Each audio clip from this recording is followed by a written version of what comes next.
Pessoal, boa noite à turma. Espero que vocês estejam bem. A gente vai iniciar, tá? Mais uma das nossas aulas aí de disciplina de urgência e emergência. Hoje a gente vai estar falando aí sobre PCR, que foi o que eu havia falado com vocês na última aula, né? Que a gente veria alguns temas antes dela, que talvez seria importante vermos antes de entrar nela, e já vimos de fato, né? Que foi o quê? O físico, ter noção de exame físico, de feridas, as escalas, né, de Glasgow, de Reis. Então, a gente agora vai dar sequência ao nosso tema de PCR, tá bom?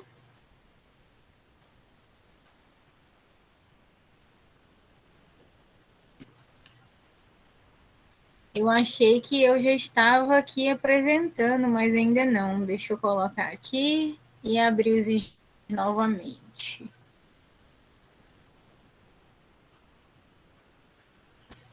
Para ver a tela, pessoal, certinho?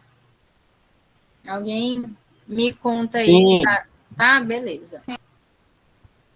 Então, pessoal, a gente vai dar início à nossa aula, tá?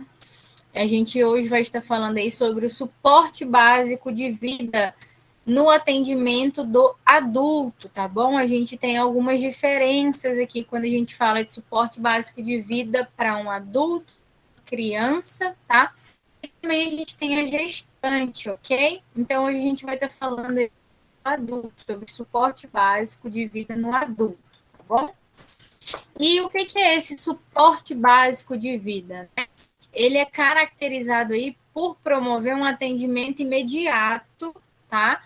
A um paciente em parada cardiorrespiratória, que é a nossa abreviação aí que a gente chama de PCR, tá bom? Então, toda vez que eu falar PCR, eu estou me referindo a uma parada cardiorrespiratória, ok? E o suporte básico de vida vai constituir a fase inicial, tá? Do atendimento de emergência, ok? O paciente que tem PCR, aí o atendimento dele é um atendimento de emergência. Merece aí uma atenção imediata, né? Para a gente tentar reverter o quadro dele, ok? Então, a PCR, o que é a PCR? O que é a parada cardiorrespiratória? Ela vai ser aí a interrupção súbita, tá? Atividade mecânica ventricular útil e suficiente da respiração. Está relacionada aí à função do nosso coração, ok? O indivíduo ele vai se encontrar com a ausência de respiração, tá? E débito cardíaco. A PCR, ela é um problema de saúde pública, tá? Ela é um grandes problemas de saúde pública. Ela não tem uma estimativa exata, não tem uma estatística e robusta da exata dimensão do problema, né? De saúde pública, né? Dados assim conclusivos.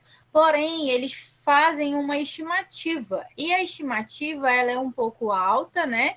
Na verdade, um pouco não. A gente tenta diminuir aí o impacto, mas é uma estimativa alta, né?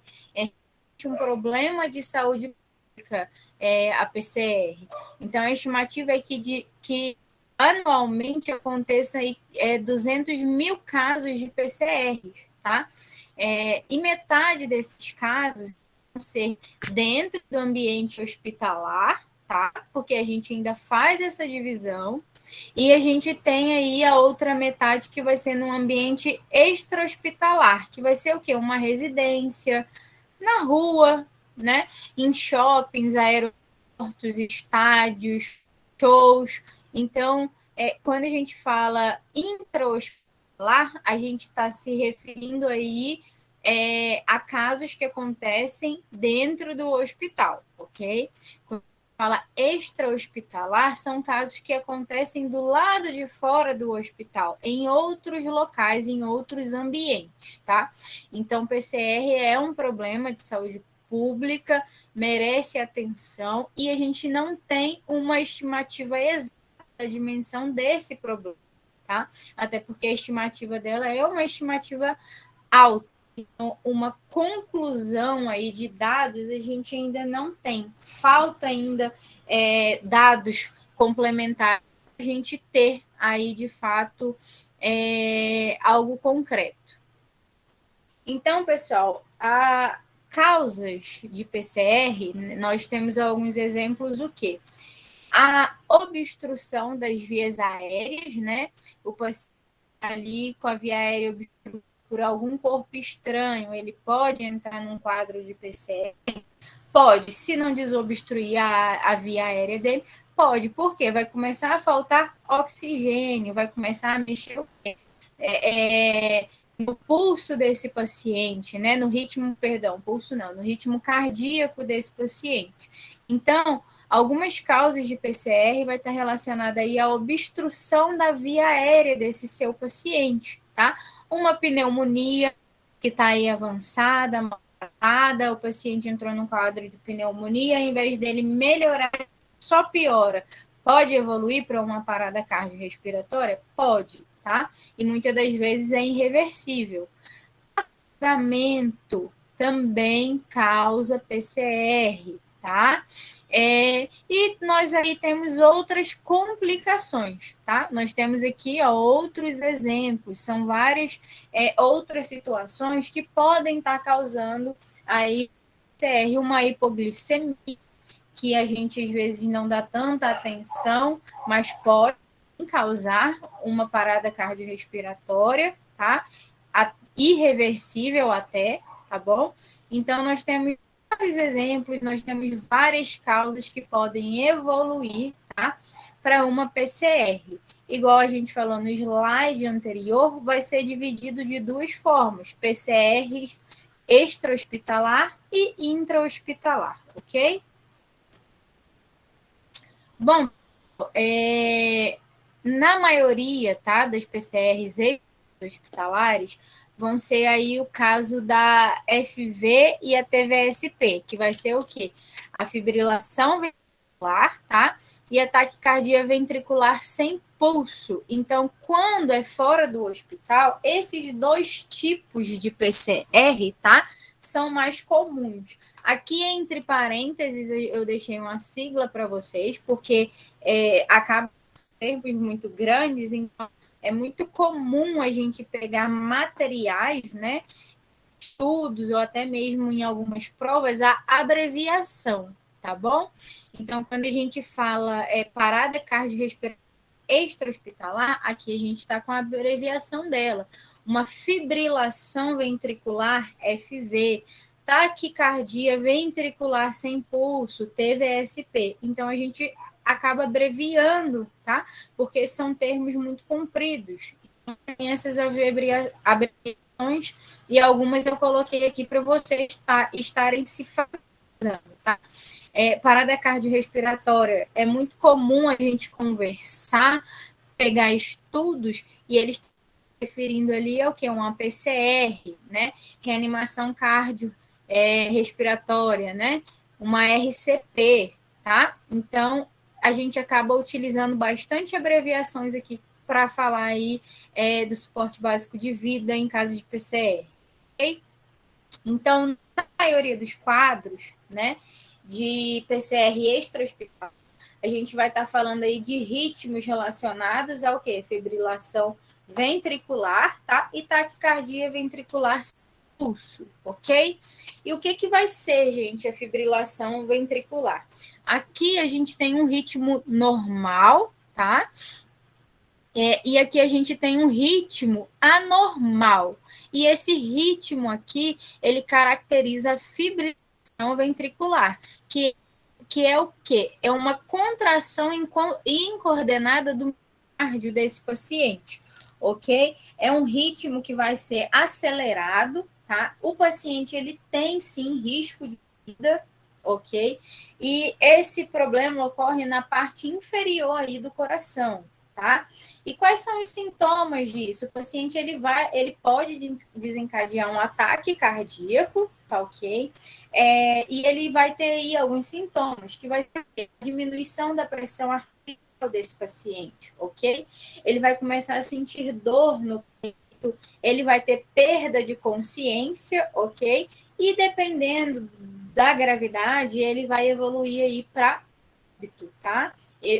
Tem risco de vida e tem sim a possibilidade desse paciente desenvolver aí a fibrilação ventricular e rapidamente evoluir para óbito também. Se não for revertido aí, se não for feito um atendimento imediato, tá? Quando a gente fala suporte básico de vida, aqui esses casos de PCR, eles precisam de o quê? De um atendimento de emergência, tem que ser rápido, tá bom? No outro ataque cardíaco ventricular sem pulso, tá? Ela vai apresentar aí uma rápida sucessão de batimentos ectópicos ventriculares. Na anterior, ela vai ter aí uma contração dos ventrículos, tá? Do coração. Ela vai ter um ritmo rápido demais, né? Ali descoordenado, acelerado, né? E, porém, vai ser fraco, né? Essas pulsações vão ser fracas. Nesse caso aqui, vai ser ao contrário. No outro, a PA desse meu paciente vai estar lá embaixo, né? Aqui ele não vai ter pulso palpável, né? A gente não vai conseguir achar o pulso desse paciente, tá? Vai chegar aí numa ausência de pulso, ok? E a taquicardia, ela acontece aí devido a impulsos elétricos do coração, tá bom, pessoal? Pessoas com doenças cardíacas valvular, elas são as pessoas mais suscetíveis para evoluir para uma taquicardia ventricular sem pulso, ok? Gente, alguém está com o microfone aberto? Fecha, por favor. Que está dando interferência aqui no meu. Pessoal, na maioria dos PCR em ambiente hospitalar, tá? Ambiente intra-hospitalar, os casos que acontecem, eles vão ser mais graves, tá? Por quê? Porque extra-hospitalar, quando o paciente tem um problema de PCR, vai ser algo que vai acontecer de repente, entendeu? Dentro do hospital, por que é um pouquinho mais grave? Porque aquele paciente já está dentro do hospital com um problema de saúde, ele já está debilitado, tá? Então, esses tipos, esses ritmos, que a gente vai falar agora a seguir, são ritmos um pouquinho mais sérios, né? E, de fato, tem mais chance de o paciente evoluir para óbito. Que vai ser o quê? A ESP, tá? Que é a atividade elétrica sem pulso, e a sistolia, ok? A ESP vai ser o quê? O paciente, ele vai estar ali, o monitor daquele paciente que está com o aparelho ligado naquele paciente vai estar mostrando que existe atividade elétrica, tá? Existe atividade elétrica nesse monitor. Porém, esse paciente, ele não reage, tá? Ele não tem atividade nenhuma, ok? O coração dele não consegue mais fazer o quê? Bombear sangue, então começa a ter ausência de oxigênio, tá? Então, ele não vai ter pulso carotídeo, tá? Que aqui sente mais forte, não vai ter pulso carotídeo palpável, tá? Não paciente, ele não respira, ele não tem pulso palpável, tá? Ele não tem nenhuma reação, tá? Nos casos anteriores, a gente vai falar um pouco sobre a desfibrilação, tá? Que é o quê? Que é a questão, são ritmos chocáveis que a gente fala, tá? A fibrilação ventricular e a taquicardia ventricular sem pulso, elas são ritmos chocáveis, tá? Tanto que elas são ritmos que acabam acontecendo fora do ambiente hospitalar. É algo primário, entendeu? Aí esse paciente teve uma fibrilação ventricular, foi atendido pelo serviço de emergência, está dentro do hospital. Dentro do hospital, ele foi estabilizado, só que ele começou a ter uma piora. Então, ele entra num quadro aí de AESP, né? Ele entra num quadro de atividade elétrica sem pulso. Em vez do caso dele melhorar, ele acabou deteriorando. Então, esse paciente é um ritmo chocável, a gente pode usar o desfibrilador nesses casos aqui? Não é recomendado usar o desfibrilador. Por quê? Porque o coração desse paciente já está comprometido, tá? E o desfibrilador é o quê? Ele vai liberar uma corrente elétrica, né? São choques para fazer o quê? Para tentar voltar aí a atividade elétrica do coração. Então, aqui o coração ele já está comprometido, já está debilitado. Não é recomendado desfibrilação em quadros de paciente que estão com ou assistolia, ok? E a sistolia, pessoal, é quando o paciente ele tem ausência de batimentos. Tá vendo aqui? A gente está com batimento e ele começa a ficar retinho. Não vai ter mais batimentos, tá? É um ritmo que não choca, pode prejudicar o coração do seu paciente. Então, aqui, se quiser recuperar o paciente, tentar voltar aos batimentos, o que é recomendado fazer? A compressão, tá? A RCP na mão e liberar aí o que? Ventilação para ele no momento certo, que a gente vai ver mais para frente, tá bom? Então, aqui, a sistolia, ela é um termo técnico aí para descrever a ausência ou o baixo mesmo, é baixíssima a frequência de qualquer atividade elétrica desse paciente. Tá vendo aqui que aqui já está bem fraquinho, bem distante um do outro, né? E essas contrações, os ritmos cardíacos também vão ser ausentes, vai ser muito baixo. Então, pacientes, quando entram nesses dois tipos de quadro, é difícil a gente recuperar ele. Pode recuperar? Pode, mas é mais improvável, é mais complicado.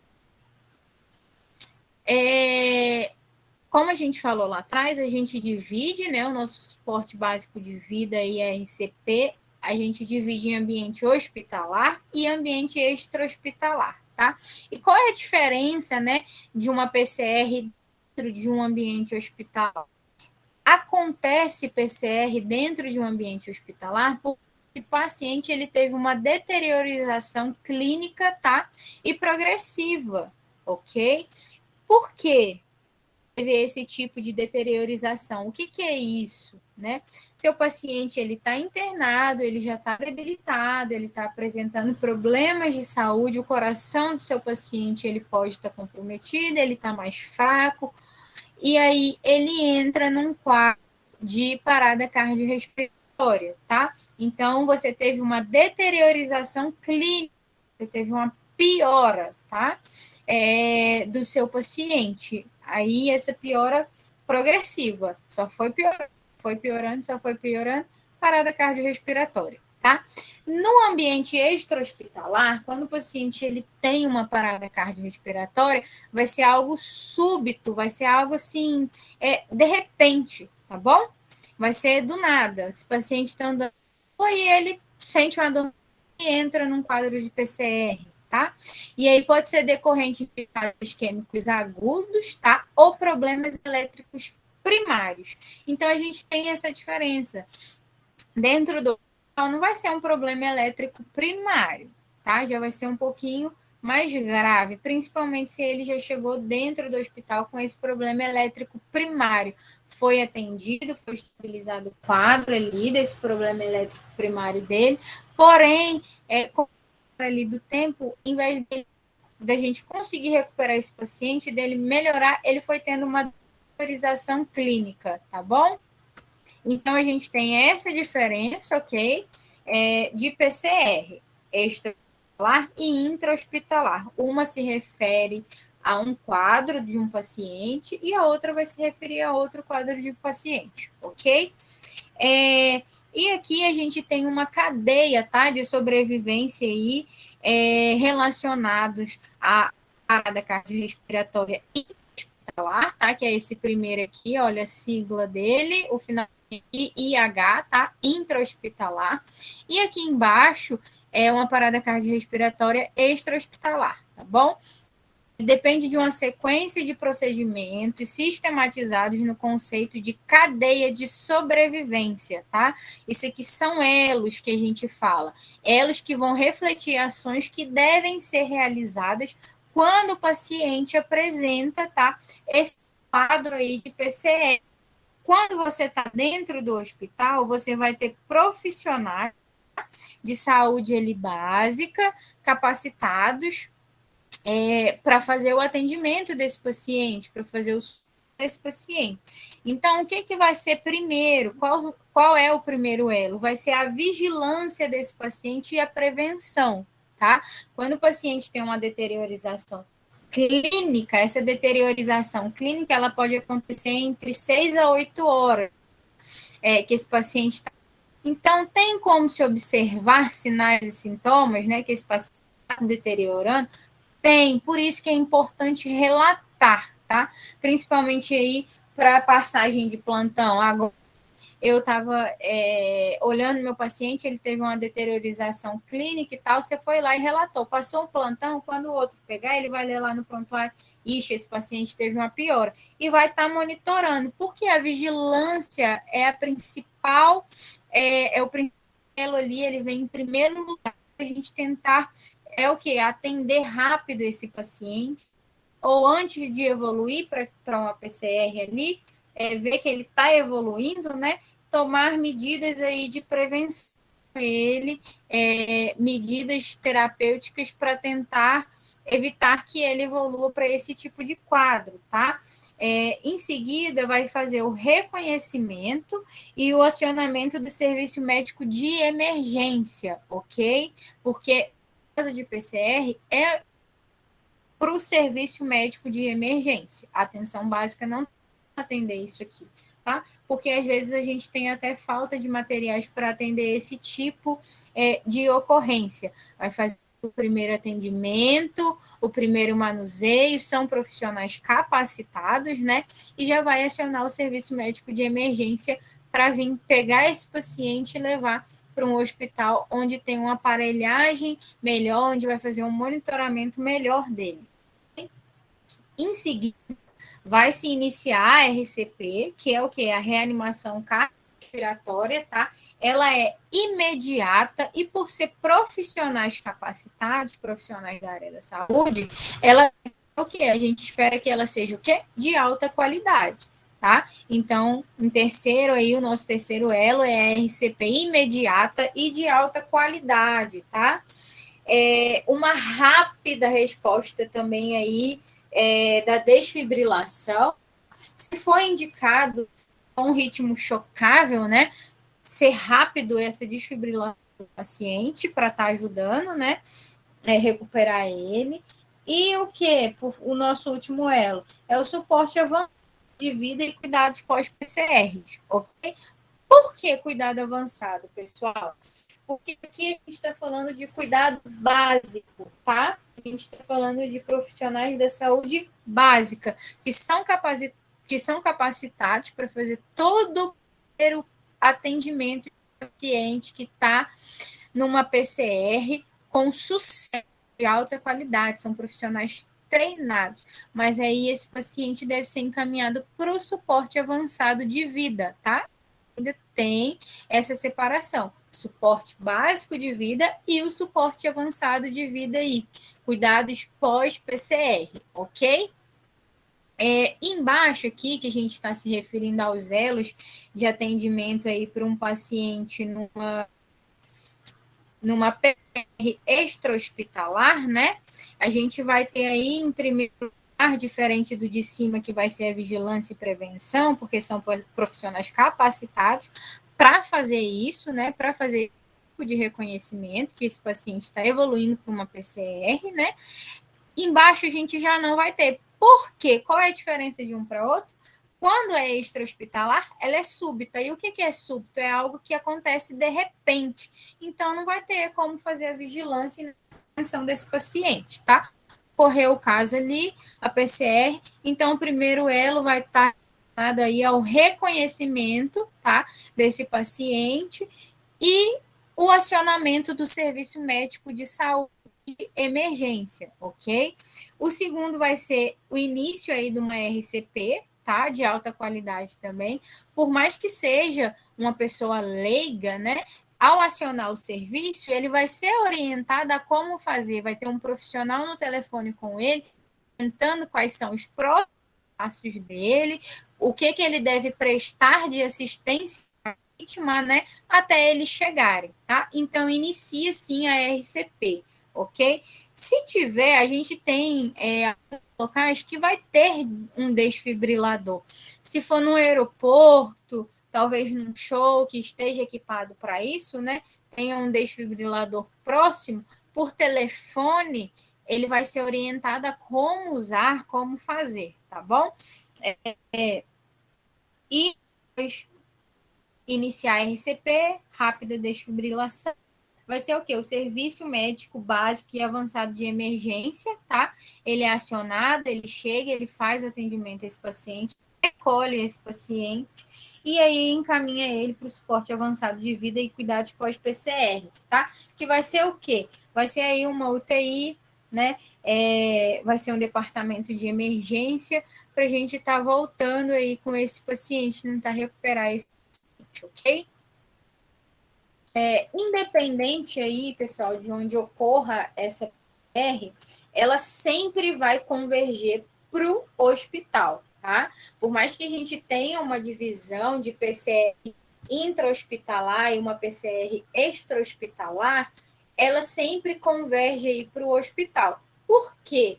Porque esse paciente ele vai precisar de cuidados intensivos, ele vai precisar fazer exames, ele vai precisar aí de drogas, né? Ele vai precisar de dados pós-PCR, tá? Então, se ele esteja no ambiente extra-hospitalar, esse atendimento, esse caso ali onde ocorreu, ele vai para dentro do hospital, tá?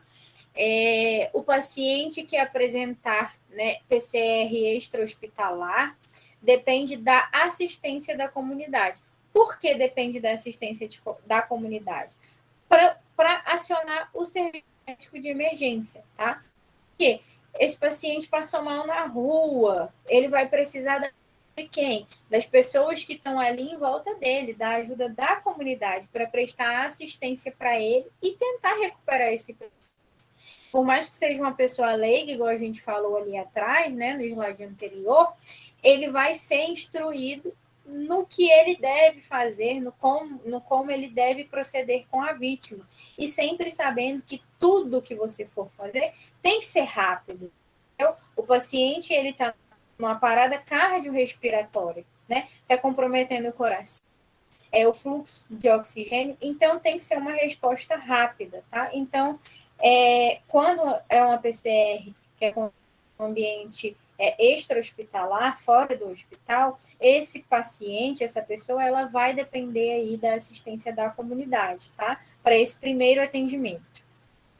Socorristas leigos, eles precisam reconhecer, né, a PCR, ele deve pedir ajuda, que foi o que a gente falou ali nos anteriores, né? E aí ele vai iniciar a RCP. Ele vai ser orientado a como iniciar a RCP e como aplicar a desfibrilação, tá? Até o serviço médico de emergência chegar e assumir a responsabilidade, ok?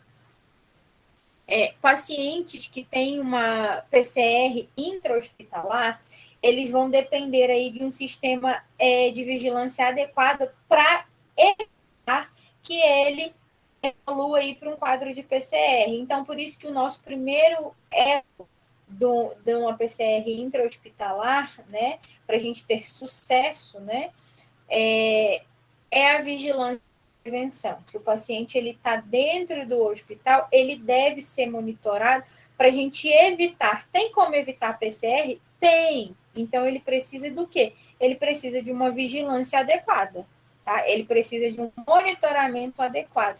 Então, precisa de profissionais capacitados. Nós, enquanto profissionais, devemos procurar essa capacitação, tá? Em prol aí da vida do nosso paciente. Porque, às vezes, pode ser algum familiar nosso que está ali e a gente está monitorando, a gente está tendo a vigilância. E tem que ser uma vigilância adequada, tá? Para a gente tentar aí não piorar o quadro desse paciente, não piorar, não deixar que piore, né? Evoluindo aí para uma PCR, uma deterioração clínica, né? Igual eu falei antes, a questão das horas ali da deteriorização clínica desse paciente, nós temos estudos, tá, que comprovam que quando esse paciente ele entra no cardiorrespiratória, antes dele entrar nesse quadro de parada cardiorrespiratória, antes disso, ele vai ter uma deteriorização clínica, tá? Em média de 6 a 8 horas antes do evento. Então, se o paciente ele for, se o profissional ele for capacitado, ele souber, né, olhar ali os sinais e sintomas que esse paciente está apresentando dentro desse tempo, ele sabe que esse paciente está tendo a chance de evoluir para uma PCR, então pode ser evitada, tá? Então, está tendo deteriorização clínica, né, na média desse período aí de 6 a 8 horas, né? Então, tem que prestar atenção, tem que ter atenção, né, para a gente tentar, porque parada cardiorrespiratória, ela é evitada. No ambiente extra-hospitalar, isso é difícil, porque não vai ter profissionais acompanhando aquele paciente, ele vai ter uma parada respiratória súbita, vai ser de repente, entendeu? Vão ser problemas elétricos primários, tá? Mas dentro de um hospital, não. Dentro de um hospital vai ser um pouquinho mais grave, é uma coisa mais grave. Já é um paciente que está sendo assistido, já é um paciente que está comprometido, ok? Temos, em alguns hospitais hoje, nós já temos aí o que a gente chama de times de resposta rápida, tá? Eles têm um código azul, como esse paciente que está dentro do hospital, a gente sabe que ele, antes de evoluir para uma PCR, ele apresenta sinais e sintomas, ele tem uma deteriorização clínica, que ela vai ser progressiva, né? O que é progressiva? Ele vai ter a deteriorização, ela vai ser contida, ela só vai piorando, ela só vai progredindo dentro aí de uma média de 6 a 8 horas antes de evoluir para uma PCR. Então, tem times de resposta rápidos que são treinados para isso, tá? Eles já conseguem identificar essas questões, né, que esse paciente está tendo ali a chance de evoluir para uma PCR, tá? São aí, esses times, eles são compostos por uma equipe multiprofissional, não é um profissional só, tá? É uma equipe profissional onde nós vamos ter o quê? Médicos envolvidos, enfermeiros e fisioterapeutas, tá? E qual é o objetivo desse time de resposta rápida? Vai ser identificar, tratar precocemente os pacientes, tá?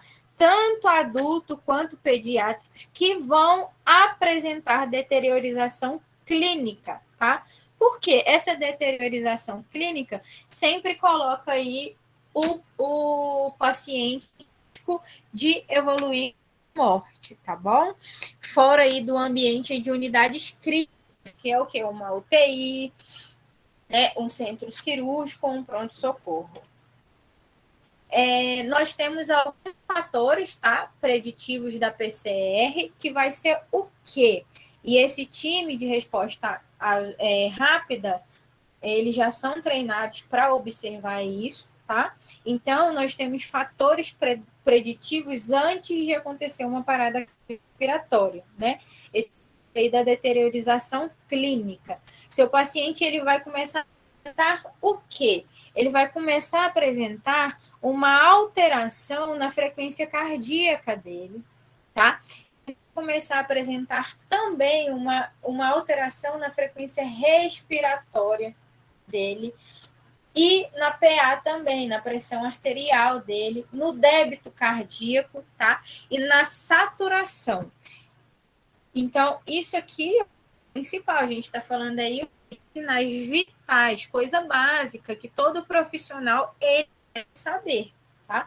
Ele deve saber o que é normal e o que está ali já saindo fora do controle, tá? A temperatura corporal desse paciente, ela também começa a alterar. O estado mental dele, tem perda de consciência? Tem perda de consciência, tá? A fala desse paciente começa também a ser comprometida, tá? A diurese desse paciente, o que é a diurese? O xixi, a eliminação urina desse paciente, nas últimas 24 horas, ela vai começar alterar, né? Pouquinho, uma urina muito escura, entendeu? Então, nas últimas 24 horas, vai apresentar também mudanças na diurese desse paciente. Vai ter aí a presença de dor, sangramento agudo, tá? Significante. Pode apresentar sangramento? Pode sim. Vai depender do caso do paciente, tá? Então, aqui são vários fatores que a gente está falando. Talvez ele vai ter todos? Não, talvez tenha a maioria, né? Mas são fatores preditivos, tá? E que a gente deve ficar aí ligado, porque pode comprometer o nosso paciente, ok? Esse paciente também ele vai apresentar arritmias, ok?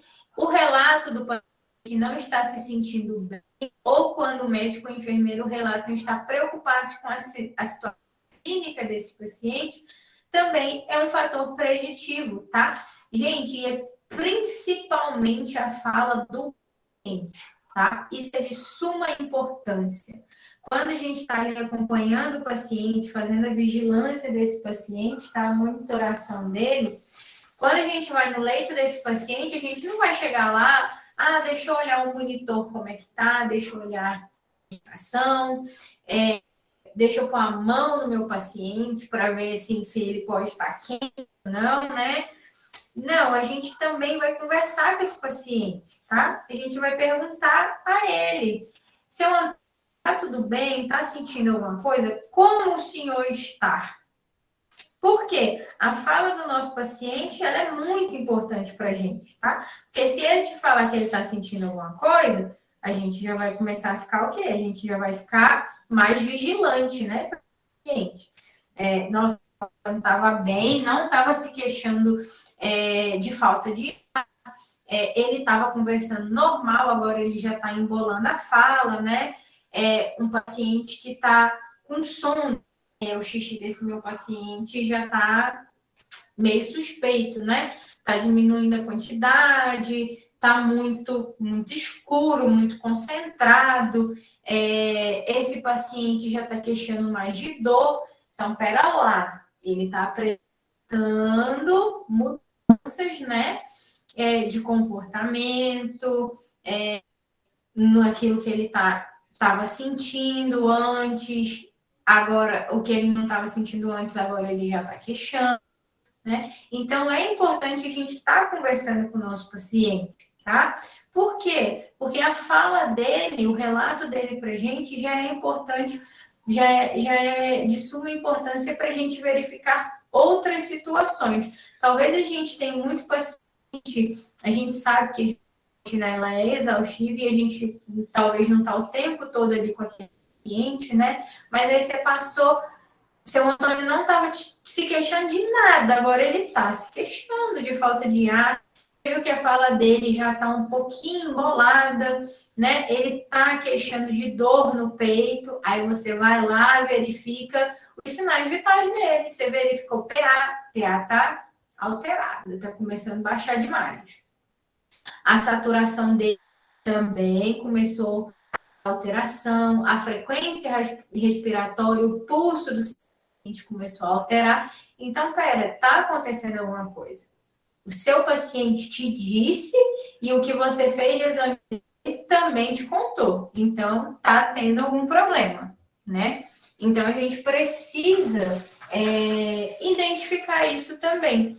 Tá? Então, o relato do nosso paciente é muito importante. E dos profissionais envolvidos. Nunca um profissional só é responsável ali por aquele paciente, tá? Ele pode ter um fisioterapeuta acompanhando ele, ter uma fono acompanhando ele, o nutricionista está acompanhando, os técnicos ali mais frequentes com ele, né? Aplicando medicação, verificando os sinais vitais dele. Tem um enfermeiro também que vai lá e conversa com ele, faz algum procedimento, o médico que passa durante o dia.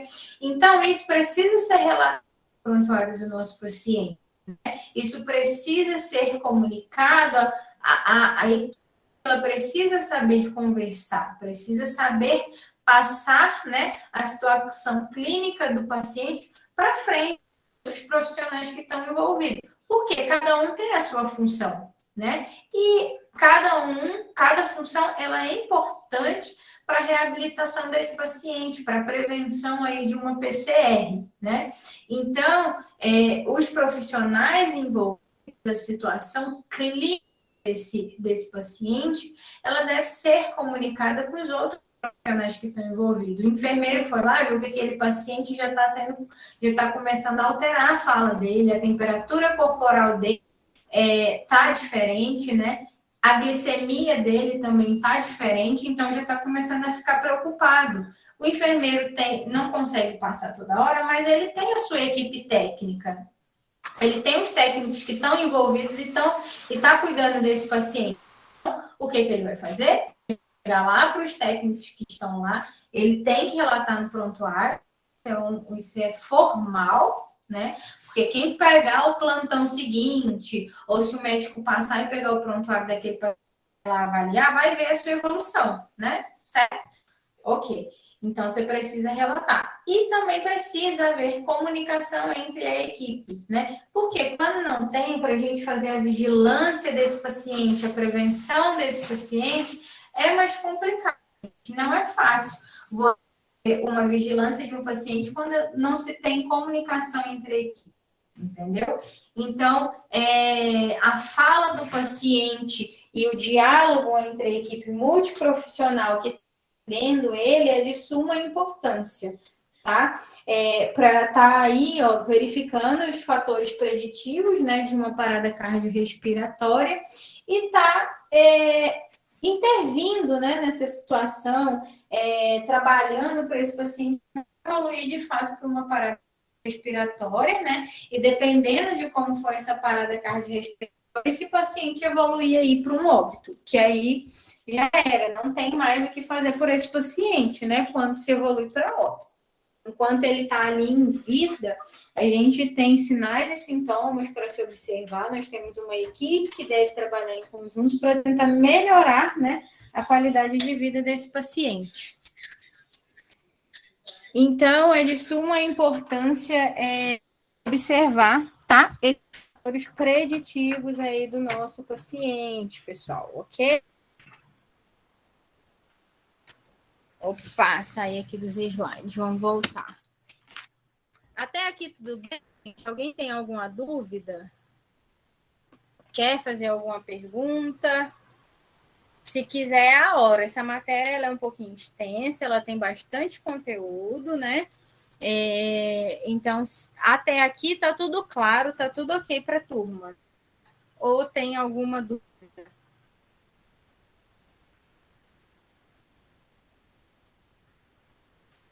Então, eu vou seguir. Por mim, tá tranquilo até agora.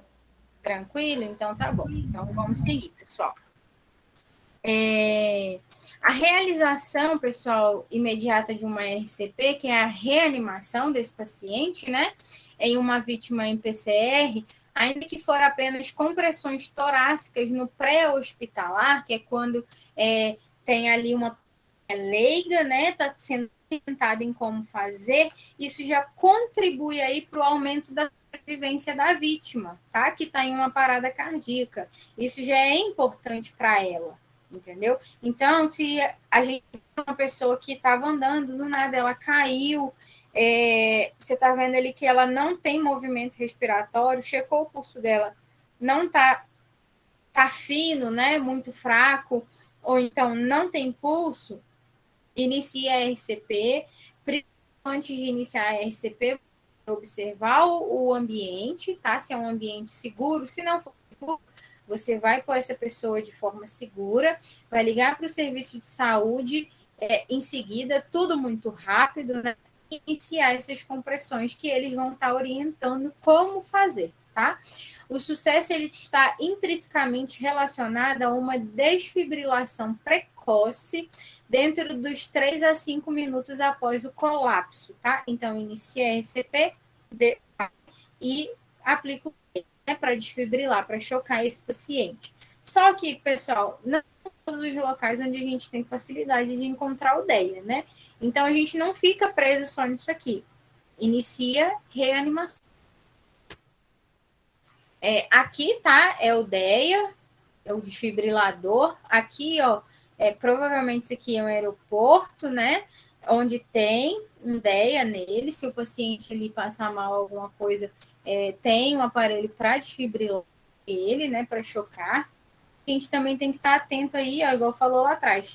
Vimos 4 tipos de ritmos, né? Sendo que 2 são chocáveis e 2 não é recomendável a utilização do DEA, tá? Porque o coração já está comprometido, em vez de ajudar, pode acabar piorando.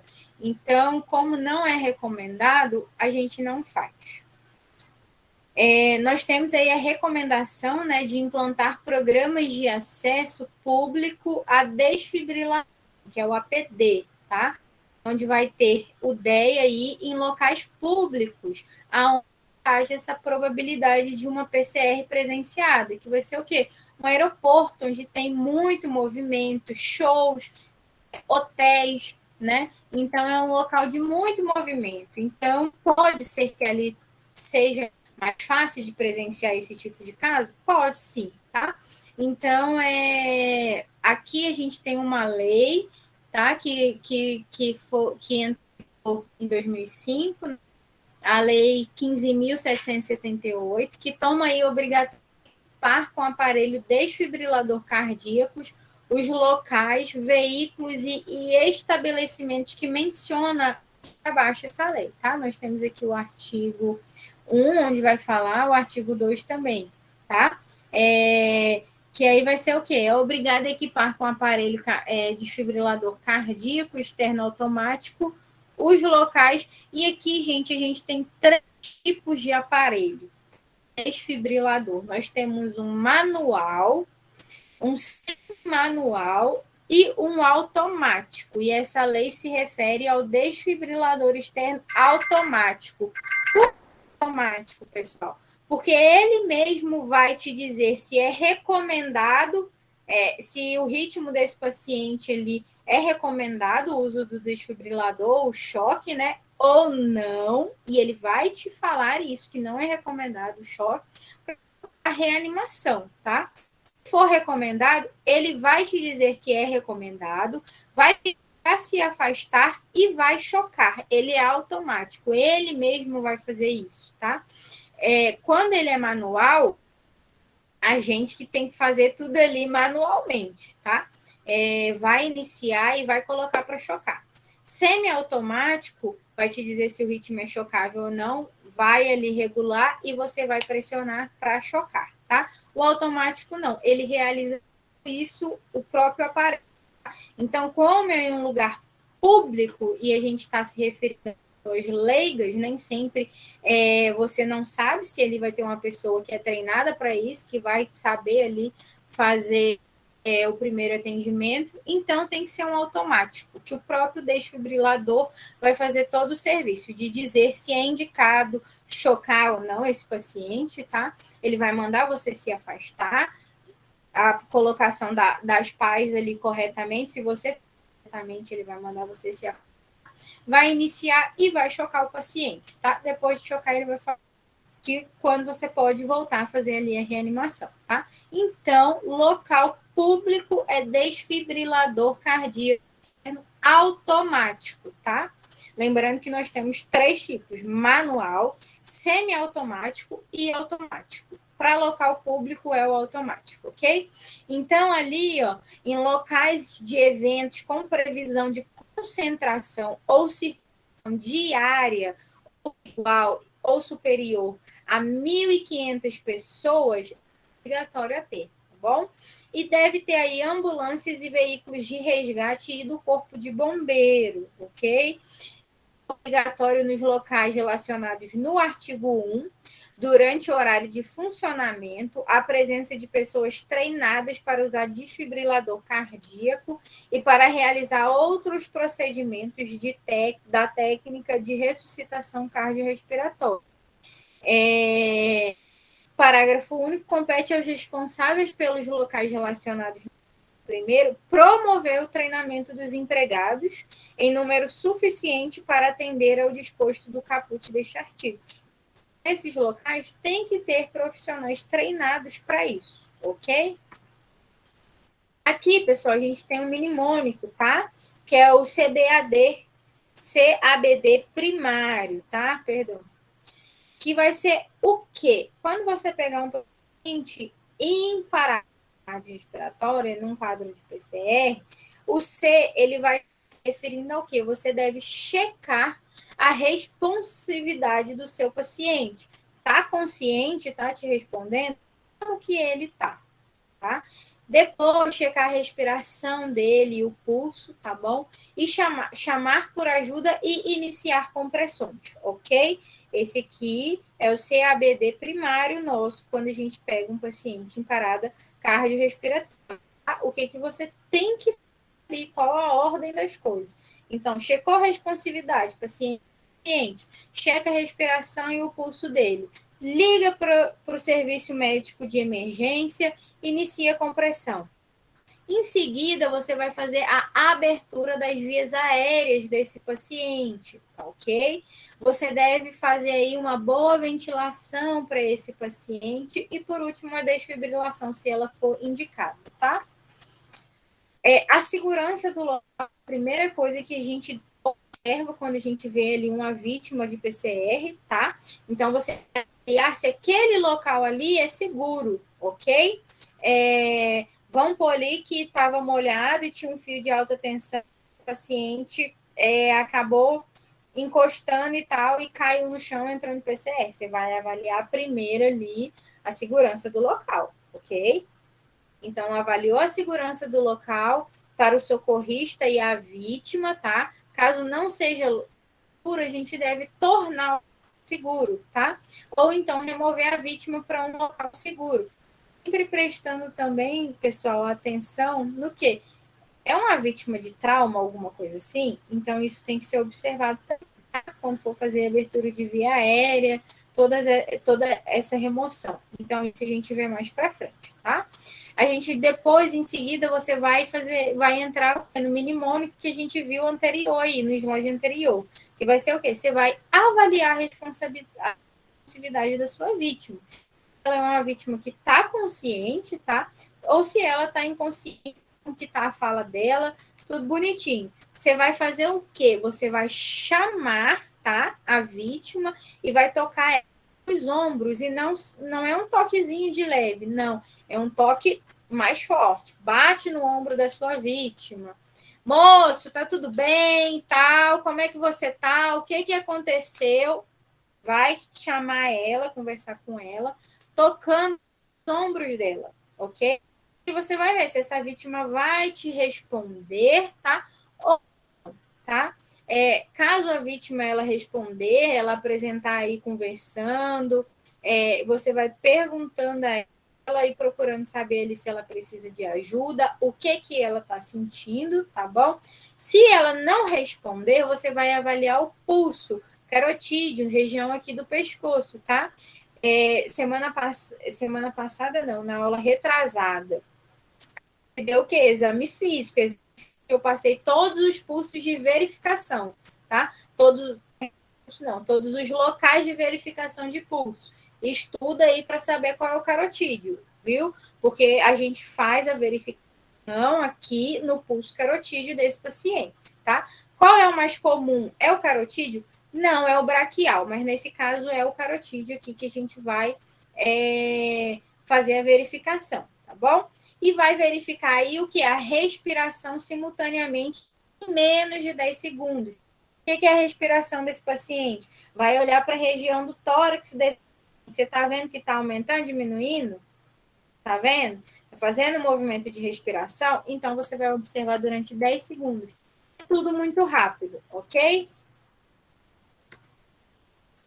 Então, você verificou a primeira parte, em seguida você vai chamar por ajuda, tá bom? Se você estiver sozinho, você vai acionar o serviço médico, tá? De emergência, via celular. Se um DEA estiver disponível ali no local, antes de começar a RCP, você vai botar próximo a você, tá? Porque se precisar, quando você acionar o serviço médico, eles vão ficar no telefone e eles vão te instruir o que você deve fazer, ok? Se estiver mais alguém junto, você vai pedir a essa pessoa para ela ligar para o CME, que é o Serviço Médico de Emergência, tá? Enquanto ela liga, você inicia a compressão torácica desse paciente, ok? E use o 10 se estiver disponível. Nos casos de PCR por hipóxia, o que é hipóxia, pessoal? É quando o paciente ele está com uma quantidade de oxigênio aí no corpo que ela é insuficiente. E o que vai gerar essa hipoxia nesse paciente? É afogamento, trauma, uma overdose de droga também, tá? Pode levar o paciente a entrar num quadro de PCR, ok? Então, aí o socorrista, ele vai iniciar, tá? Os ciclos de RCP. E depois ele vai chamar por ajuda se estiver sozinho. Por quê? Porque aqui o paciente já está entrando no quadro de falta de oxigênio, entendeu? O oxigênio para o corpo está insuficiente, pode ter danos neurológicos, pode evoluir para a morte rapidamente, tá? Então, aqui vai ser diferente dos outros quadros acima. Se for por conta disso, afogamento, trauma ou overdose de drogas, você vai de imediato iniciar RCP, vai fazer 5 ciclos de RCP, tá? Ver mais para frente como se faz a contagem de ciclo, tá? E depois que encerrar os 5 ciclos, que você vai ligar a emergência se você estiver sozinho. Se não estiver sozinho, você inicia os 5 ciclos, ok? E a outra pessoa liga enquanto você está fazendo, tá? Caso a vítima esteja com a respiração normal e pulso normal, vai monitorar ela, tá? Até a chegada do serviço médico de emergência. Caso a vítima esteja sem respiração normal, somente gasping, né? Fazer referência aí de peixe fora d'água, né? Mas ela tá com presença de pulso, né? Mas está em parada respiratória, tá? Ela tá com pulso, mas ela não tá respirando. Você vai administrar ventilações de resgate, tá? Que é uma respiração a cada 5 a 6 segundos, tá? 10 a 12 respirações por minuto, que vai dar no total, ok? Aqui, pessoal, acontece o seguinte: a gente faz essa ventilação, essa respiração, com o ambu, né? Que é uma máscara de ventilação. Creio eu que vocês, como estão passando por estágio, já viram isso, já sabem o que é o ambu. Muitas das vezes não vai ter um ambu, principalmente quando é um paciente extra-hospitalar, né? Que seria a respiração boca a boca, ok? E aí vai ser a critério de quem está fazendo, tá? E aí vai continuar essas ventilações de resgate, tá? Verificar o pulso a cada 2 minutos, tá? O pulso parou, ali ele só estava com parada respiratória, tá? Mas o pulso está normal. O pulso parou também, além da parada respiratória, o pulso também. Aí você vai iniciar a compressão, tá? Aqui está a forma correta de fazer a RCP, como você deve estar posicionado no paciente, tá? E aqui também faz a respiração boca a boca nesse paciente, ok? Você vai iniciar um ciclo de 30 compressões e 2 ventilações. Então, vai 1, 2, 3, 4, 5. Iniciou, parou, 2 ventilações, tá bom? Se for boca a boca, você tem que soprar mesmo forte 2 vezes, fazer uma ventilação eficaz, tá? 2 vezes, acabou, volta, ok? As compressões torácicas efetivas são essenciais para quê? Para promover o fluxo de sangue, tá? Do seu paciente, devendo ser realizada em todos os pacientes em parada cardiorrespiratória, tá? Deu parada cardiorrespiratória, inicia a RCP, tá? Aqui atrás que a gente falou que é para manter a respiração uma a cada 5 a 6 segundos, é porque ele não está em parada cardiorrespiratória. Parada cardiorrespiratória, ele está sem pulso e está com respiração anormal, tá? Mas quando só é uma parada respiratória, o paciente ele ainda tem pulso. Então, você faz a ventilação em vez de iniciar a RCP. Pulso parou, inicia a RCP, tá? Para a gente promover o fluxo de sangue aí desse paciente. A gente faz a abertura aérea, tá? Do nosso paciente. Olha a inclinação que a gente com a cabeça do nosso paciente para trás, tá bom? Para quê? Porque às vezes o pescoço dele está inclinado aqui para frente, né? Para baixo aqui para o peito, para a região do peito, então está obstruindo via aérea, tá? Então a gente faz essa abertura aqui de via aérea, tá? Observa também se ele está entrando em parada, porque tem algum objeto estranho nessa região dele aqui de respiração, ok? Aqui a gente está vendo a abertura de via aérea, tá? Mas nós temos duas manobras de abertura de via aérea que a gente vai ver mais para frente, tá bom? Porque se for um paciente com trauma, tendo ter trauma na cervical aqui, a abertura da via aérea ela é feita de outra forma, tá bom? Então, por isso que você deve observar o quê? O ambiente onde esse paciente está. Esse paciente caiu de uma moto, deu uma parada cardiorrespiratória, começou a convulsionar entrada e tal. Se tem o risco de ter trauma, não faz esse tipo de abertura aqui, tá? Faz outro tipo que a gente vai ver mais para frente, ok? Então, fez a via aérea, olhou ali se tem algum corpo estranho, tá? Na região aí do paciente, essa região aqui de epiglote e tal, dá para tirar, colocou o dedo, consegue tirar, uma pinça conseguiu tirar, inicia a RC, fez a abertura de via aérea, beleza. Aí, igual a gente falou atrás, de aplicar 30 compressões, você vai aplicar uma ventilação, tá? E é rápida, é coisa rápida. 1 segundo, tá? Ambu ou boca a boca, deu a ventilação, volta a RSP, tá bom? Fornecendo a quantidade de ar suficiente para promover a elevação do tórax. Quando você faz a ventilação, você tem que ver que o tórax desse paciente, ele subiu, tá? Ele subiu e isso é uma ventilação eficaz, tá bom? Então, compressões, 2 ventilações. Aqui, ó, a inclinação, como é que você faz do seu paciente, tá? Pegou o queixo aqui, inclinando a cabeça do seu paciente para trás, abrindo aqui, ó, a via respiratória dele, ok? E aí você faz a respiração boca a boca desse paciente, abre a boca do seu paciente e faz. Ou se você tiver o ambu, utilize. E você tem que ver a região aqui do tórax elevando, ela vai ter um aumento na região do tórax. Igual quando a gente respira normalmente, né? A gente vê aqui essa região do tórax subindo, descendo, subindo, descendo. Então, quando você for fazer ventilação, você vai ver esse mesmo movimento. É indicado aí que o socorrista ele utilize mecanismo de barreira, tá? Para evitar essas ventilações, para aplicar as ventilações, tá? Que vai ser o quê? Um lençol facial, olha aqui, um lençol facial, com válvula anti-refluxo, tá? Ou então uma máscara de bolso, tá?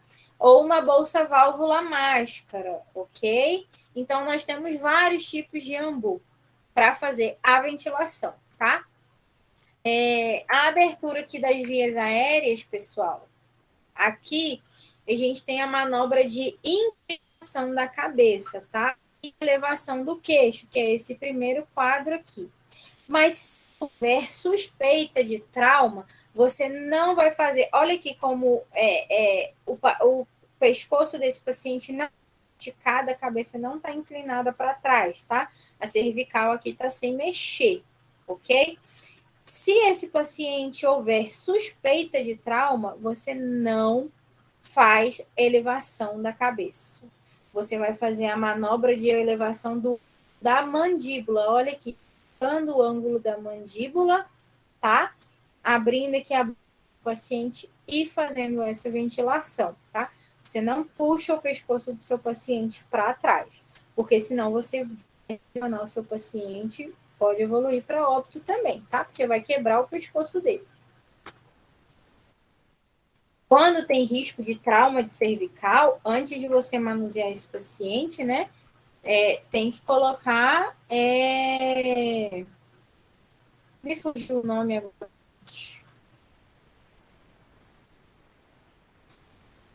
Mas é um protetor aqui no pescoço, né, que vai evitar que a gente faça movimentos bruscos cervical, vai fazer com que essa cervical fique ali ereta, né, normal.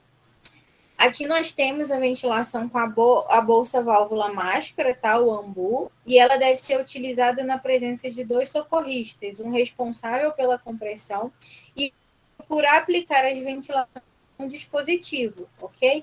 Um cansou, pode fazer a troca, sem parar, faz a troca rapidinho e volta. Olha aqui, pessoal, a inclinação correta, tá? Que deve ter aí para o paciente para fazer essa compressão torácica desse paciente. Você vai se posicionar ao lado da vítima, tá? Você vai manter os joelhos com certa distância um do outro, do seu corpo, você não vai manter os joelhos juntos, nem pernas cruzadas, vai manter uma distância, você vai estar ajoelhado, né? Do lado ali da sua vítima, seus joelhos ter uma distância de um para o outro, para que você tenha uma melhor estabilidade ali do lado do seu paciente, tá? Vai afastar, ou se a tesoura disponível, você vai cortar a roupa desse paciente, a blusa ali do paciente, para quê? Para você ver o tórax desse paciente ali, o tórax desnudo, tá? Que a gente fala, porque é melhor para você ver a movimentação torácica, porque como já vai ter um não vai ter aquele movimento normal. Aí você vai estar vendo ali, ok? Você vai colocar aí a região hipotenar de uma mão, tá? Que é sobre o externo do paciente, a metade inferior do externo do seu paciente, tá? Da vítima, e a outra mão sobre a primeira, entrelaçando, ok? Então, colocou uma mão, a outra por cima, entrelaçando os dedos, tá? E você começa a compressão. Ó, os braços têm que ir numa posição cerca de 90 graus acima aí da vítima, tá bom? O ângulo de 90 acima da sua vítima. Olha aqui a posição, fazendo o ângulo de 90 aqui, ok? Você vai comprimir aí com frequência contínua, não vai parar, tá? 120 compressões por minuto, ok? A cada minuto você vai realizar 100 a 120 compressões por minuto, ok? Você vai comprimir aí com profundidade de pelo menos 2 polegadas, que vai dar aí um total de 5 centímetros. Você não pode afundar muito a mão, ok? Porque se você fizer muito forte isso, você vai fraturar o externo desse paciente, você pode fraturar a costela também, ocasionando aí problemas mais graves, tá? Então, deve evitar o excesso na profundidade de compressões superiores a 2,4 polegadas, que vai ser o quê? 6 centímetros. Então, a profundidade da compressão nossa, a gente tem que ter uma noção que vai comprimir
Josélia, a aula acabou?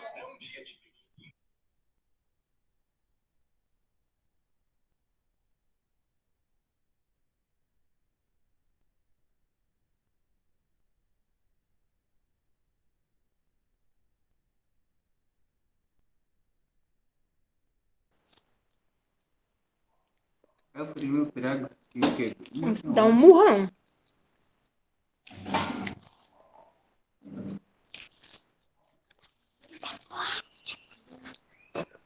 Podia tanto deixar pra amanhã essa aula. É aqui agora. A prova vai ler.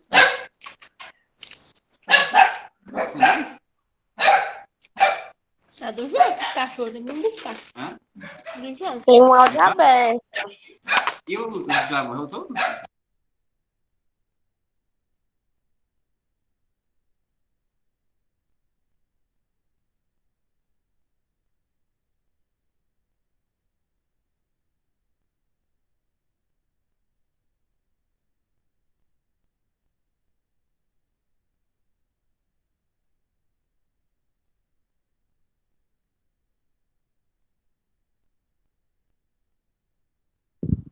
Pessoal, vocês me ouviram? Não, né? Eu tô ouvindo. Ah, tá, porque eu tava com 2 áudios abertos.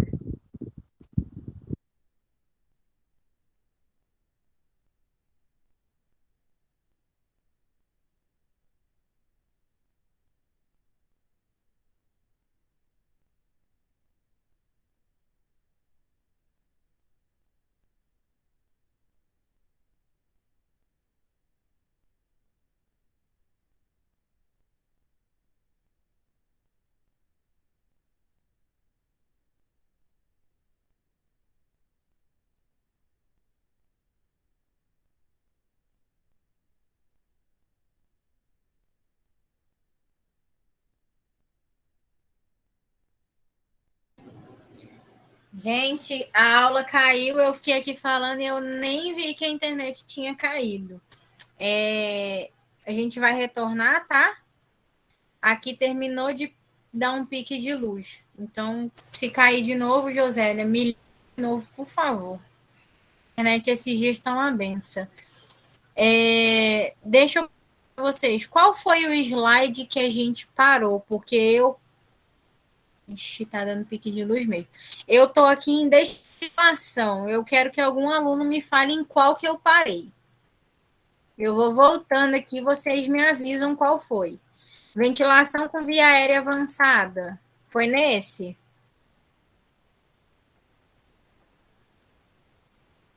Alguém responde para mim, gente, para a gente sequência a aula? Não dá para poder ver? Calma aí.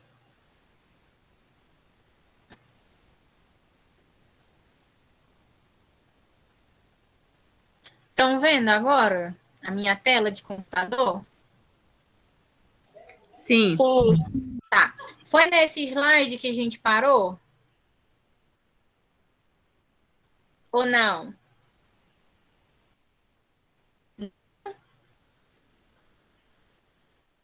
Vamos, pessoal. O slide que a gente parou foi esse aqui?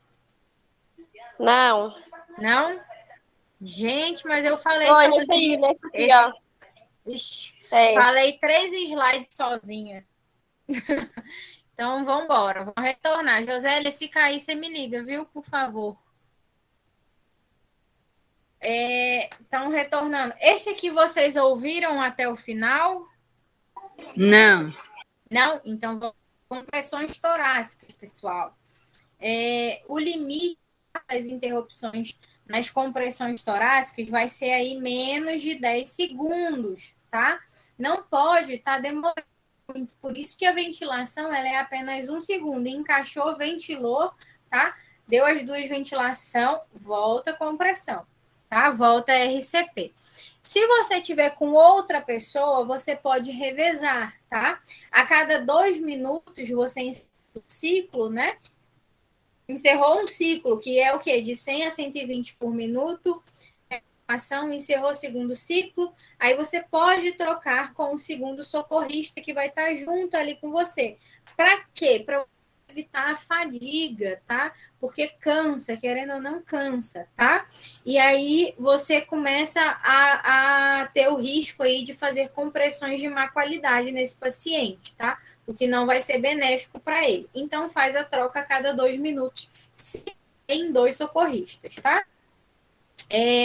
Aqui a gente falou um pouquinho sobre via avançada, tá? Que é quando o paciente ele já está com um tubo aí, né? Uma intubação endotraqueal, uma combitube ou uma máscara laríngea, tá? Porque esse tipo aqui, né? Quando o paciente está com esse tipo de via aérea avançada, a gente só aplica nele, a gente vai conectar o ambu, né? E dá para aplicar a ventilação, tá? É mais fácil, ok? Por quê? Porque o tubo ali já está no caminho certinho, a ventilação acaba sendo eficaz também, tá? Então, quando tiver instalada aí via aérea avançada do paciente, um socorrista irá administrar as compressões torácicas contínuas, não vai parar, tá? Porque pode ter essa interrupção de 10 segundos, mas aí não tem a necessidade de parar, tá? Vai ser melhor ainda, né?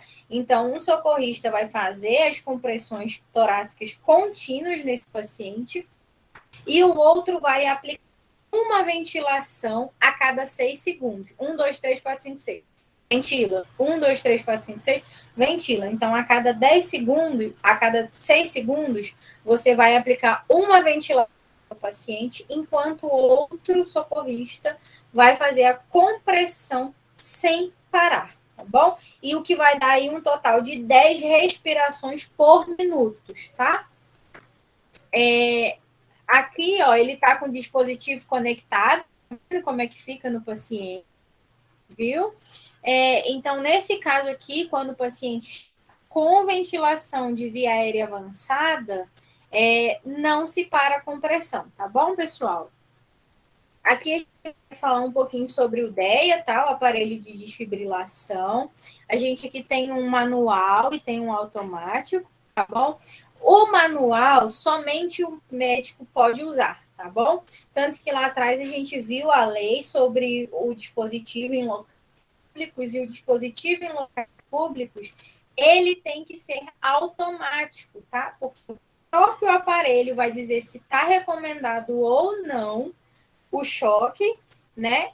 Vai pedir para quem se afastar, vai chocar o paciente, vai te avisar que chocou e vai te avisar que pode retornar as compressões, tá bom? Então, por isso, é o automático que se utiliza em locais públicos, tá?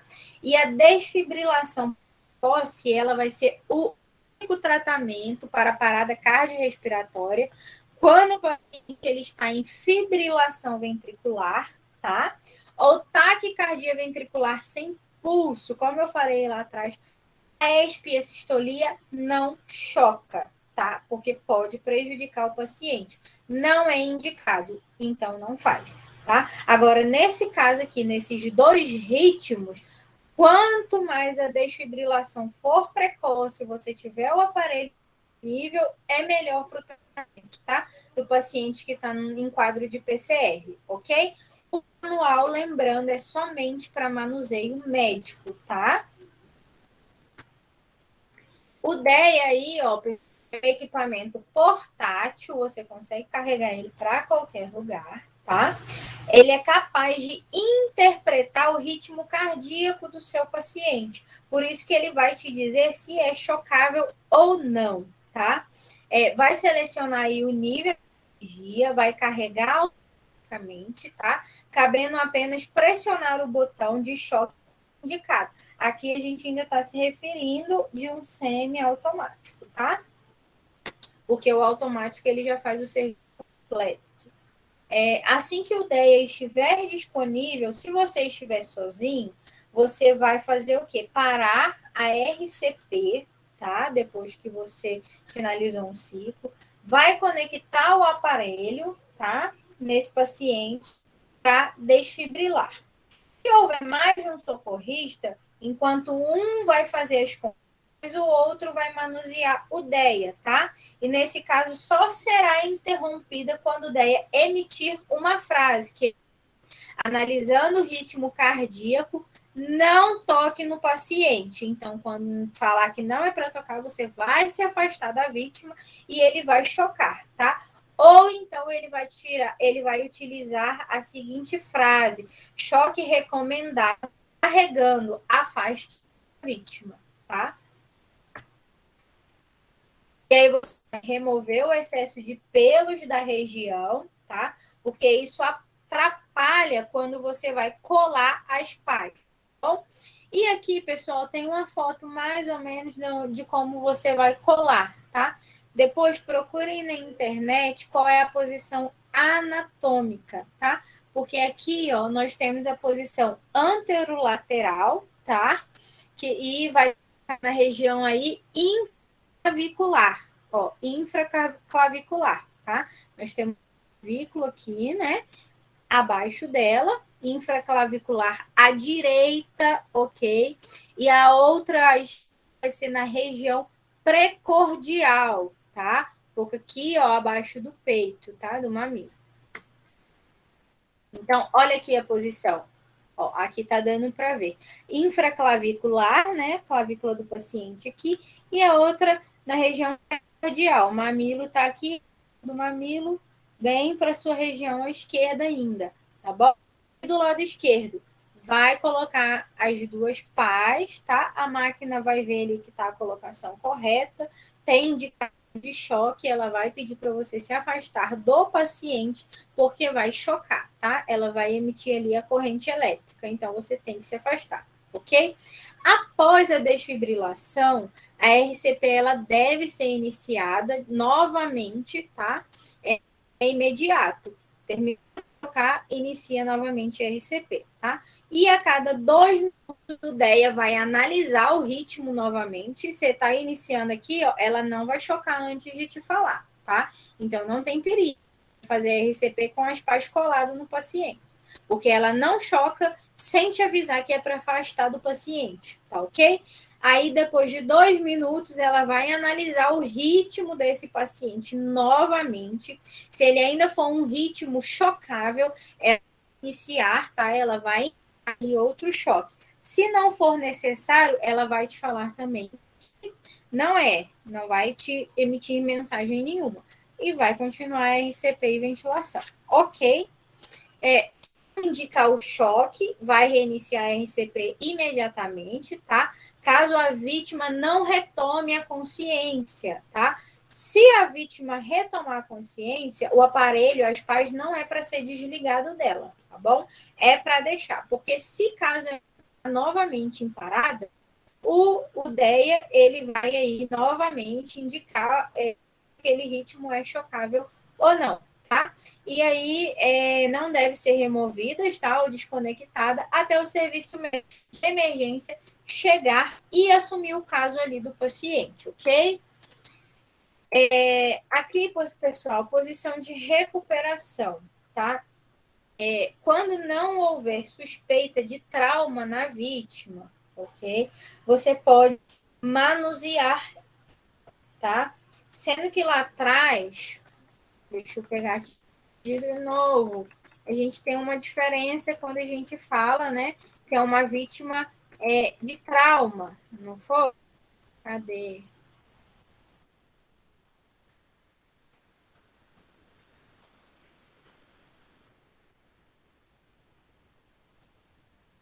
Aqui, ó. Quando o paciente ele tem risco ali de trauma, você observou que o paciente pode ter trauma, entra aí num quadro que de oxigenação insuficiente, né? Que é causada aí por trauma, afogamento e overdose de drogas. Quando tá nesse caso aqui, além da gente ter uma questão a mais para a posição do paciente, de manusear ele, né? A gente deve iniciar aí o ciclo de RCP. E são 5 ciclos, tá? 5 ciclos contínuos, 100 a 120 compressões por minuto. Ok, tá? aqui um paciente com trauma. É diferente de um paciente que não está aí num quadro de trauma. Agora vamos voltar à questão da posição, que também é muito importante quando a vítima é suspeita aí de trauma, tá? Então, a vítima, ela é suspeita de trauma, a gente não faz a abertura da via aérea dela normal, né? Faz pela mandíbula, a gente falou ali atrás. A gente tem quando o paciente, ele não apresenta, tá? Suspeita de trauma, ok? Então, a gente tem uma posição de recuperação, tá? Isso é importante. O paciente não tem suspeita de trauma, tá? E ela está apresentando uma respiração normal e pulso, o socorrista vai colocar ela em posição de recuperação e vai permanecer ao lado da vítima, que é essa posição, tá bom? Isso aqui é uma posição, pessoal, quando o paciente não tem suspeita de trauma, repetindo mais uma vez, tá? Olha aqui como a cervical desse seu paciente fica exposta. Então, não pode ter risco de trauma, tá? O paciente não tem risco de trauma, tá apresentando, tá? A vítima já apresenta aí respiração normal e pulso. O socorro vai colocar ela em posição de recuperação e vai permanecer ao lado dela, que é essa posição, aqui, ok? Porque isso vai ajudar aí no fluxo de sanguíneo, tá? No movimento respiratório desse paciente, ok? Então, a gente coloca nessa posição somente quando não tem suspeita de trauma. Respiração normal, tá normal, tá? A gente chama de uma posição de recuperação, tá? Tanto que nessa posição aqui, que o paciente se encontra, não é uma posição para você fazer compressões torácicas nele, tá? Não é uma posição que você vai utilizar o DEA, porque essa posição aqui, como que você cola uma pá num paciente para dar choque? Não. Como você faz abertura de via aérea num paciente nessa posição? Como você vai ter facilidade para checar pulso e ver a expansão torácica do paciente nessa posição? Não tem como, tá? Então, essa posição aqui é uma posição de recuperação, quando o paciente ele teve ali esse mal súbito, mas ele está consciente, ele não está apresentando nenhuma anormalidade, tá? De pulso e nem na respiração dele, tá? Nós vimos ali os outros ritmos lá no início, quando o paciente está em PCI, ok? A gente viu os ritmos quando é indicado choque ou não para esse paciente, tá? Nós vemos os dois tipos de abertura aérea desse paciente. E aqui está uma posição de recuperação, tá? Mas todas elas têm um porém. Quando a gente fala de suporte básico de vida, um paciente que está numa parada cardiorrespiratória, a gente tem que observar o quê? Qual é o local que esse paciente está parado? É um paciente que teve uma queda de moto, convulsionou, entrou em parada? Tem risco de trauma? Talvez, né? Porque é uma paciente vítima o quê? De um acidente de trânsito, né? É muito comum esses pacientes, sim, serem pacientes suspeitos de trauma, né? Então, você tem que observar isso também. Ver ali o nível de consciência do seu paciente, se ele estiver consciente do que ele está se queixando, tá?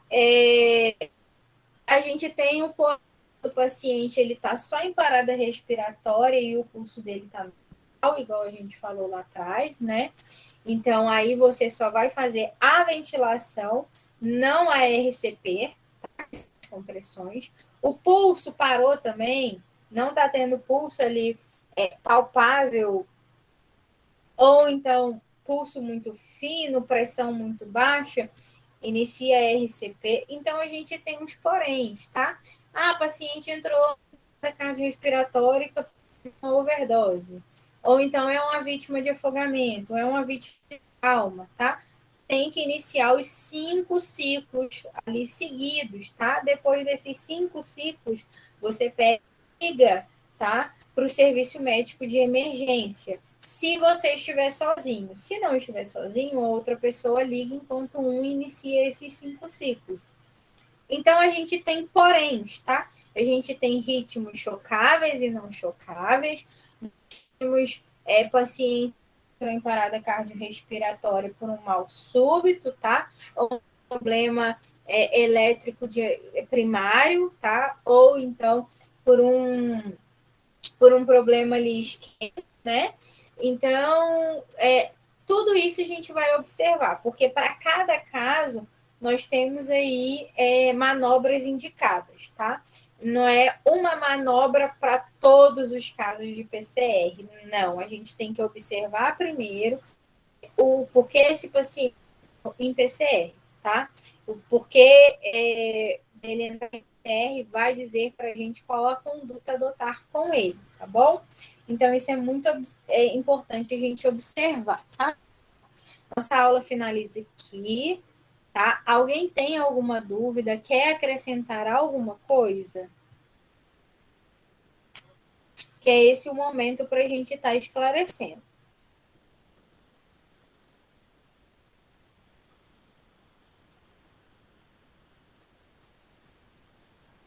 Alguém tem alguma dúvida? Não?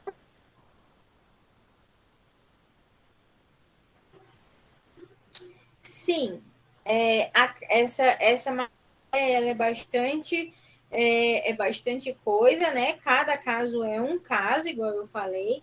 Não é um ARCP indicado para todos os tipos de PCR, tá? Até porque tem vários tipos de PCR, ok? Então, isso daí é muita coisa, tá? Talvez uma aula só seja complicado para a gente, porque isso aqui a gente aprendeu suporte básico de vida para o adulto. Nós temos aí a área de pediatria também, ok? Para o suporte básico de vida. E aí nós temos também o suporte básico, o suporte avançado de vida também, tá? Que são para casos mais graves, casos mais específicos, tá? Então, realmente é muito. A gente só vai fixar isso estudando, pesquisando, assistindo videoaulas, tá? Porque para fazer manobras no paciente, a gente tem que ter conhecimento aí de anatomia, tá? Nesse caso aqui, a gente precisa ter conhecimento de anatomia, tá? Eu vi que vocês tiveram matéria de RCP, tá? E PCR. Só que eu não sei a que nível foi. Então, eu separei, eu achei interessante e importante para saber que aí se estende bem ao técnico de enfermagem, tá? Para estar passando para vocês. Sim, isso aqui a gente está falando de primeiros socorros, tá? Porque o primeiro socorro do paciente ali que está em parada cardiorrespiratória é de suma importância, tá? Para evitar aí que evolua para uma coisa mais grave. Então, aqui, assim, de primeiro socorro, de atendimento de SAMU, de atendimento de emergência, tá? Profissionais que devem ser capacitados aí constantemente. Todos nós, enquanto profissionais da área de saúde, devemos saber o que é uma PCR, o que é uma RCP, como se faz compressão torácica, tá? Os tipos de PCR, os ritmos, né, que nós temos aí de PCR, quando é um ritmo chocável, quando não é, manobra de abertura aérea, tá? Tudo isso, todos nós temos que saber, tá? Sim, isso é prática, isso é vivência, porém, mesmo não tendo a vivência, nós somos obrigados sim a saber, porque pega, eu estou no meu PSF, um paciente teve uma parada cardiorrespiratória lá dentro, eu tenho que ter ciência de como é esse atendimento para eu dar o primeiro socorro para o paciente, tá? Até o serviço médico chegar. Tanto que, assim, até pessoas leigas, quando ela liga para o serviço de serviço médico de emergência, ela vai ser instruída a como fazer uma compressão, tá? Por mais leiga, talvez a compressão não vai ser eficaz, vai ser uma compressão que seja de má qualidade, porém já vai ajudar, né, no fluxo sanguíneo aí desse paciente e no débito cardíaco e respiratório também, tá? Então já faz a diferença, por mais que seja uma pessoa leiga. Muito, realmente, tem que ser muito ágil, tá? São ventilações, assim, que são rápidas, compressões rápidas, elas são contadas. Eu cuidei de um paciente uma época, ele teve uma parada cardiorrespiratória no meu plantão. Eu acionei o serviço de emergência, ele estava engasgado, né? E por conta dele estar engasgado, tampou, né, as vias respiratórias dele, ele entrou em parada. E aí, nessa dele entrar em parada, eu que auxiliei o médico no atendimento dele. O médico iniciou a compressão e eu peguei o meu celular, coloquei ali a contagem e fui falando para ele, 1 minuto, ventilação. Aí volta a RCP. Com quantos minutos... Aí o paciente voltou, né? Com quantos minutos esse paciente voltou? Ele voltou com 2 minutos e 36 segundos. Isso a gente pega também.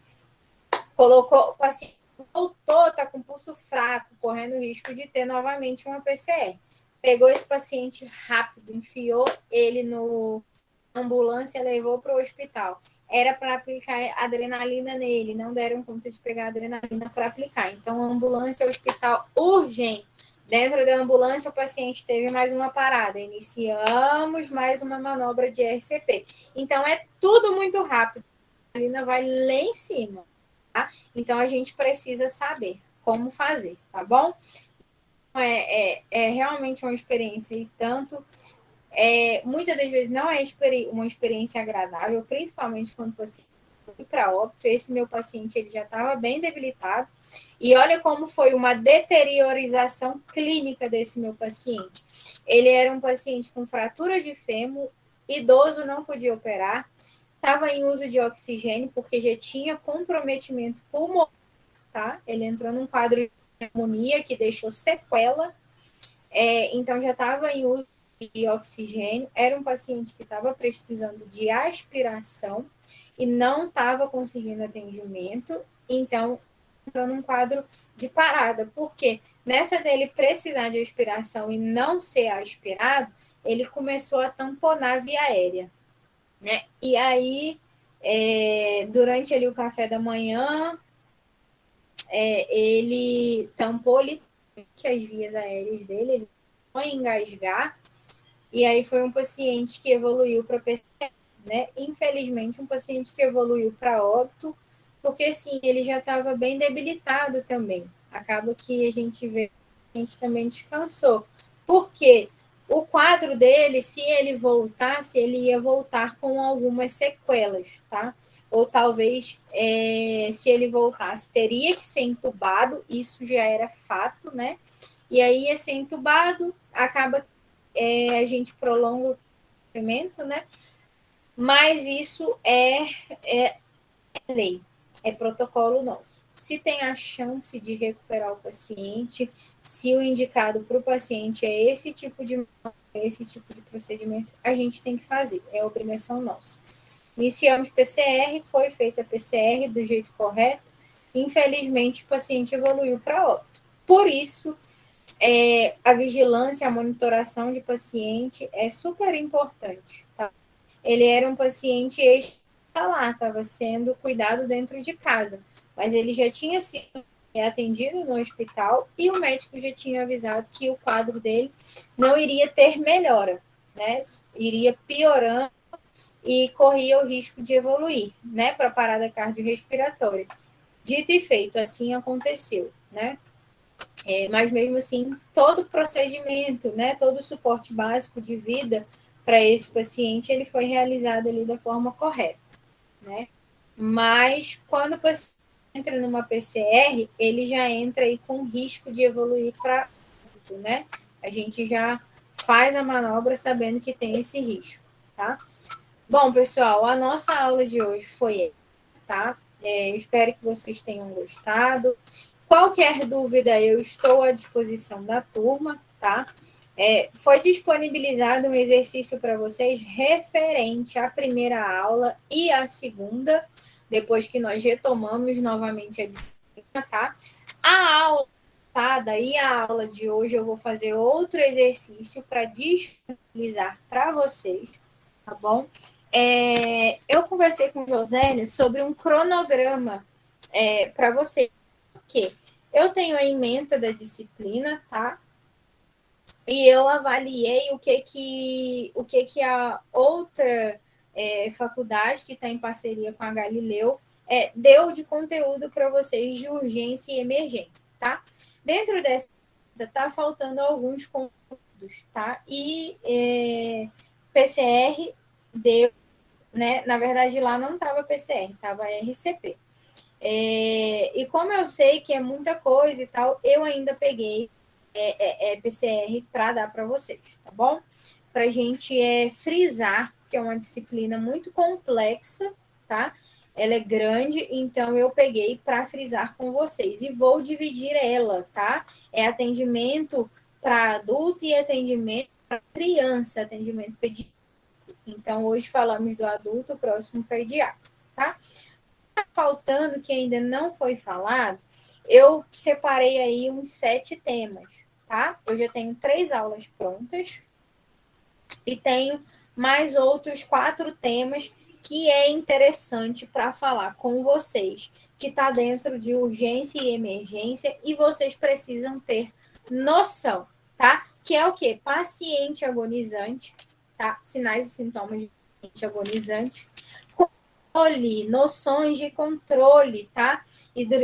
Hidroeletrolíticos, tá? De pacientes aí grave,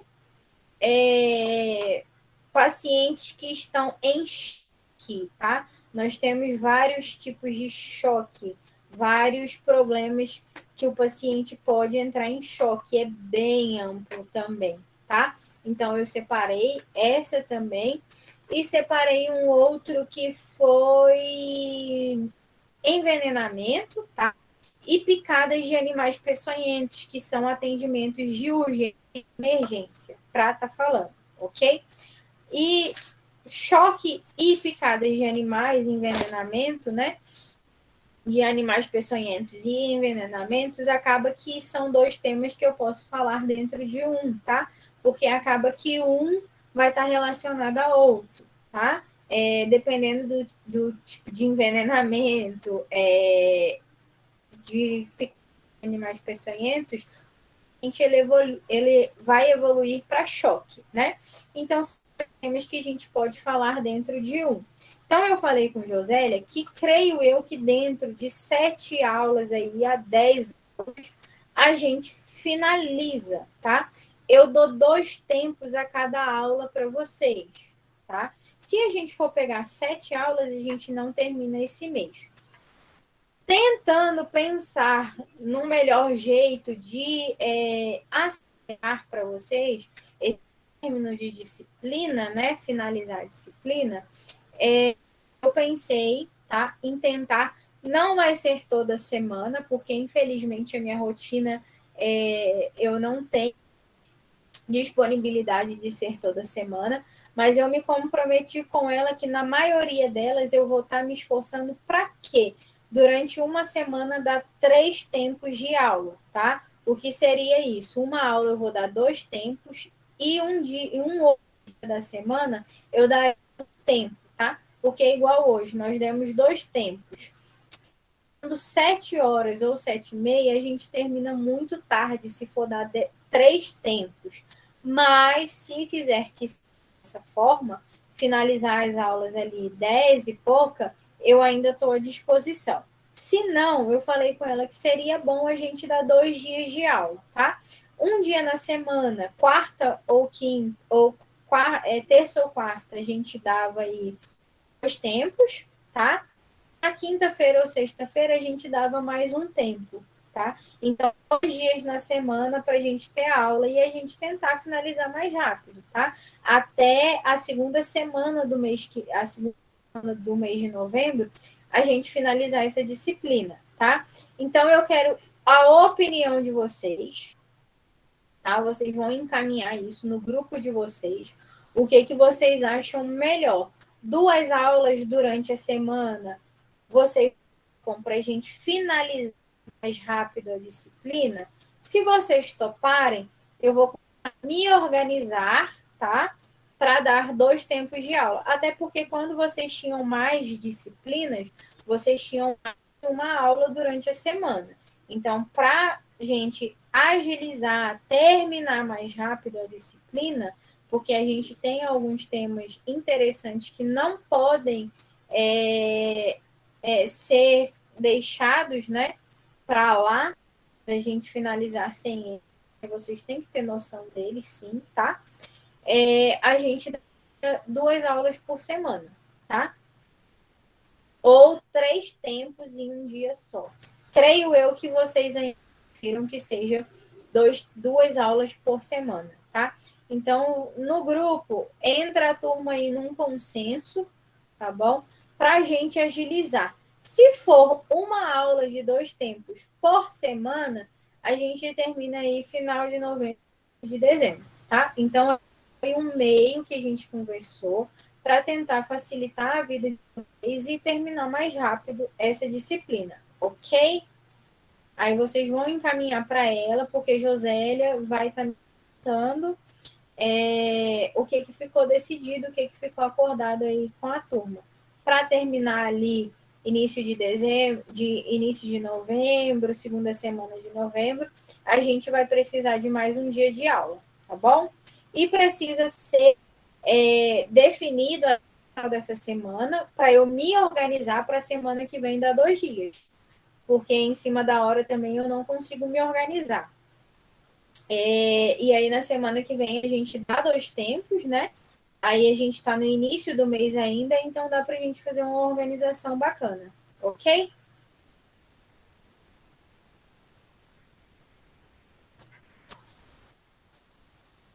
Pessoal, tá aqui a minha orientação para vocês, tá bom? Com Josélia, tá? Esse mês é o mês do outubro rosa, tá? Então, eu vou ter 2 dias que eu vou trabalhar no período da noite no meu PSF. Então, a gente vai ter que organizar, tá? Eu preciso que a turma tenha disponibilidade. Se for dar 2 tempos na semana, 2 aulas na semana, eu preciso que vocês tenham disposição aí para a gente pegar ou segunda, ou terça, ou quarta, tá? Ou na sexta-feira.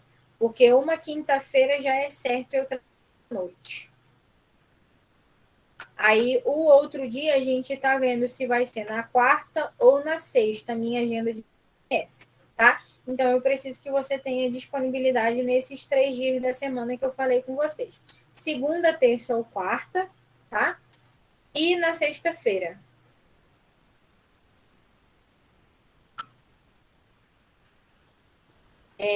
Pessoal, boa noite, tá? A gente encerra aqui a nossa aula de hoje. Entre num consenso até o final de semana, encaminhem para a Josélia o que vocês acham que é mais viável para vocês, dentro da realidade de vocês, tá bom? E aí a gente vai adaptar para ver o que vai ser melhor para a turma, tá? Espero que vocês tenham gostado da aula. Vou estar disponibilizando, tá? Outro exercício, o segundo exercício, referente à aula de hoje, anterior, tá? Neurológico, que foi que a gente deu algumas escalas lá, tá bom? Até amanhã eu encaminho para a Josélia o slide dessa aula de hoje, tá bom? Para vocês estarem estudando também, forçando essa aula de hoje, ok? Boa noite a todos, fiquem com Deus. Qualquer coisa eu estou à disposição da turma, tá?